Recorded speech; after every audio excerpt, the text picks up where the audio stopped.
Welcome back to the preview for PC Hoops with Coach Kim English. I'm Paige Messier. I'm here with Sports Reporter Sam Knox. We're going to break down what happened with PC Hoops this week. First, starting off, they played UCONN, the reigning champions, and they were in that game. Before the half, they were down by one. They ended up losing 74-65, but they did that without Bryce Hopkins. Yeah, so, you don't have Bryce Hopkins, but at this point in the year, that narrative is getting overused, I believe. I think they need to find ways to win without Bryce, and they could have won that game. They were within reach the whole entire game. If they had just made all of their free throws, they would have won the game, but it's easier said than done. So they could have won that game on the road. It was a packed house. It was loud. It was electric. It was probably the loudest environment besides the Georgetown game that they have played in the season, 2 games in a row where it's been, roof blown off type loud. So it was a tough environment to play in, but they could have won that game. No one was really shooting lights out of the gym on either team, and they stayed within reach, less than 10 points pretty much the whole game. They just couldn't find that factor to really get over the top. If they had Bryce Hopkins, yes, it would have been a better game, but I think at this point in the year, you have to find ways to win without him. Yeah, when you talked to Kevin K-Mac last week, he talked about how Devin Carter is playing like an All-American.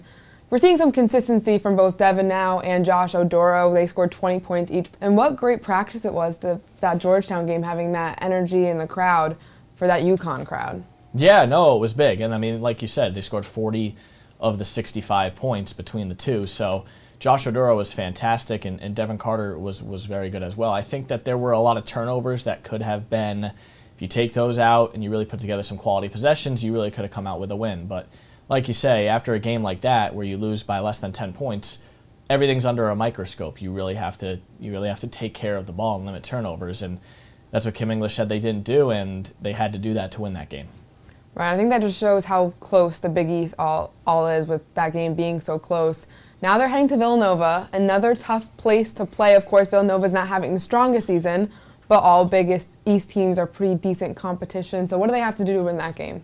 Just limit turnovers, make free throws, and that's pretty much it. I mean, I think that, like you said, Villanova's not having necessarily the best season, but every team in the Big East is so good. I mean, you look at, besides DePaul, you look at Georgetown, the Georgetown game last week, it was close throughout, and maybe the atmosphere had something to do with that, but Georgetown's second to last in the Big East, and that's a team that's pretty good and would be very good in a lot of different conferences if it weren't for the competitive nature that the Big East brings each year. So, yeah, they're going to have to play their best game against Villanova, and at Villanova is going to be tough, and then, of course, Creighton at home on Wednesday. So these are 2 tough teams coming in, and right now at 5-5 in Big East play, it's really one of those make-or-break type weeks, I think. Perfect, and that game will be on Sunday at 6 o'clock.